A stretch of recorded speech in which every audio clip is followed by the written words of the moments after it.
Assalamualaikum warahmatullahi wabarakatuh. Alhamdulillah, nahmaduhu wa nasta'inuhu wa nastaghfiruh,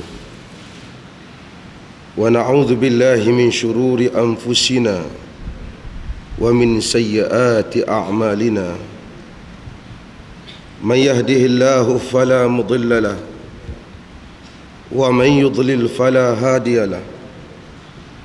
Ashhadu an la ilaha illallah wahdahu la syarika lah, wa ashhadu anna Muhammadan abduhu wa rasuluh. Amma ba'da. Hadirin dan hadirat yang dimuliakan,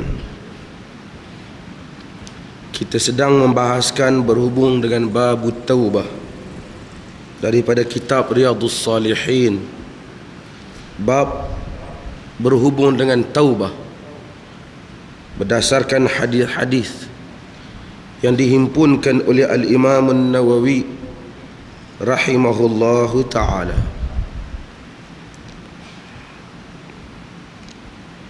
Wa an Abi Hurairah radhiyallahu anhu qala sami'tu Rasulullah sallallahu alaihi wasallam yaqul wallahi inni la astaghfirullah wa atubu ilaihi fil yawmi akthara min 70 marrah, rawahul Bukhari.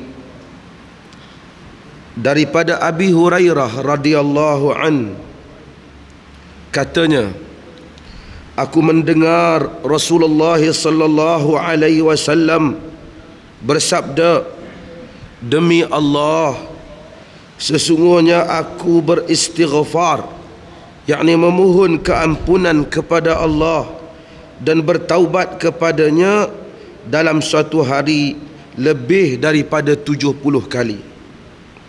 Hadis yang diriwayatkan oleh Al-Imam Al-Bukhari. Hadirin mukminin sekalian, dalam hadis ini diceritakan bahawasanya Nabi sallallahu alaihi wasallam beristighfar, yakni memohon keampunan dan bertaubat kepada Allah sehari katanya lebih daripada 70 kali. Lebih pada 70 tu tak tahulah, barangkali 80 90. Tetapi kebiasaan orang Arab juga, apabila nak sebut suatu angka yang agak banyak, dia sebut lebih pada 70 kali, kan? Orang Melayu pun ada juga kadang-kadang, abang pergi 70 kali tak dengar dia. Yang 70 kali itu melambangkan bahasa yang banyak. Maka Nabi sallallahu alaihi wasallam kata dia beristighfar kepada Allah lebih pada 70 kali, mungkin sampai 100 kali, seperti hadis yang akan kita baca yang berikutnya. Hadirin mukminin sekalian, istighfar kepada Allah Subhanahu wa taala, memohon keampunan daripada Allah taala, fadilat ataupun kelebihannya, ia mengampunkan dosa. Mengampunkan dosa, yakni Allah taala ampunkan dosa itu, ia berlaku dalam dua keadaan, dua cara. Yang pertama, al-mah, iaitu dia padamkan dosa kita, seperti kata Nabi sallallahu alaihi wasallam, wattabi'is sayyi'atal hasanata tamhuha. Lakukanlah, yakni yang benda yang ikutilah benda yang jahat itu dengan kebaikan, nescaya kebaikan akan memadam kejahatan. Kita buat dosa jahat, yang baiknya ialah kita istighfar, pohon keampunan, maka kita pun istighfar, mudah-mudahan padam kejahatan. Kita buat dosa apa-apa, kita menyesal, kita pergi cari benda yang baik, sedekah, mudah-mudahan memadamkan yang jahat. Buat dosa, teringat Allah, kita solat 2 rakaat, seperti orang yang datang kepada Nabi kata, fa'altu kulla syai' illa zina, aku buat semua benda wahai Rasulullah kecuali zina dengan seorang perempuan. Nabi bangun, Nabi qum salli raka'atain bangun solat 2 rakaat. Maksudnya siapa yang buat jahat ikuti dengan kebaikan. Jangan kata lepas buat jahat duk senyap. Ikuti dengan kebaikan. Siapa buat jahat ikuti dengan kebaikan. Sama ada sedekah, sama ada sebut benda yang baik, sama ada istighfar, sama ada membaca Al-Quran. Kesemua itu Nabi kata wattabi'is sayyi'ata al-hasanata tamhuha. Ikutilah benda yang jahat itu dengan benda yang baik. Mudah-mudahan yang jahat itu dipadamkan oleh yang baik. Ini satu. Cara yang kedua ini lebih hebat.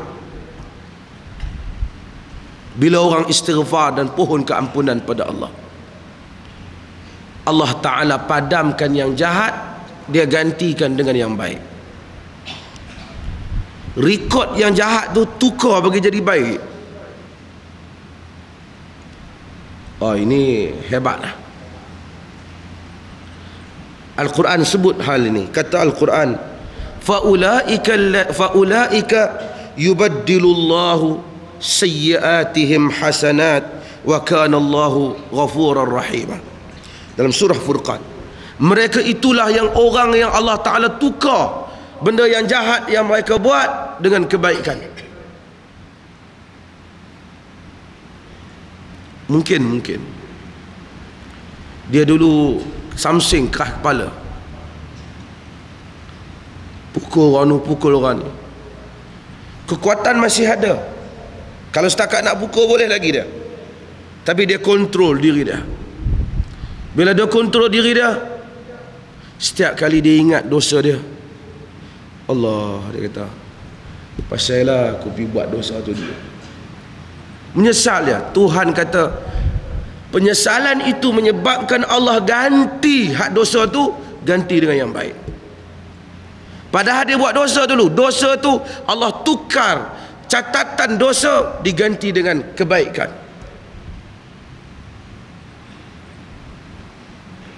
Kalau dia dulu belanja di atas jalan kejahatan, dia menyesal, ya Allah, habislah duit aku banyak dulu belanja benda tak senonoh.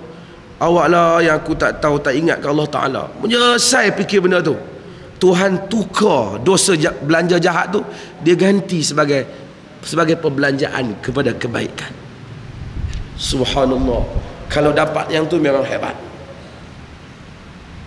Syaratnya insan tulus. Syaratnya insan benar-benar beristighfar kepada Allah Azza wa Jal. Pohon keampunan yang sebenar-benarnya Allah Ta'ala tukar. Dan ini,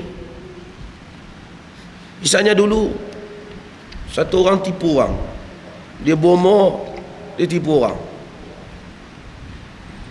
Ada orang dia jadi bomoh dan dia taubat. Setiap kali orang mai, semua penyakit hantu. Tu yang saya sebut tentang hari tu. Sampai hantu pun tertekan, semua tuduh dia. Dia kata dia teringat, dia kata saya berdosa dulu, pergi belajar ilmu. Ilmu tu dia waris kat tok wan dia. Setiap kali dia teringat cerita orang berubat, Allah, dia rasa menyesal. Karut, syirik, khurafat semua tu. Duk pergi tenung nasib orang, tilik nasib orang, menyesal dia. Dia minta Allah Ta'ala, ampunlah dosa lama. Tak mengaji masa tu, dia kata tak mengaji, tak tahu syirik tak syirik. Dia kata, dia tanya boleh tak Tuhan ampun dia. Kata bukan saja minta ampun, harap Allah Ta'ala tukar yang jahat itu dijadikan dengan pahala kebaikan. Tak mustahil. Quran sebut faulaika yubaddilullahu sayyiatihim hasanat. Mereka itu orang yang Tuhan tukar jahat mereka jadi baik. Mudah-mudahan. Sayyidina Umar masa jahiliah begitu juga dahsyat dia. Segala tenaga dia digunakan untuk keburukan. Tapi tak adalah cerita Sayyidina Umar bunuh anak dia tu. Orang kita dia suka cerita.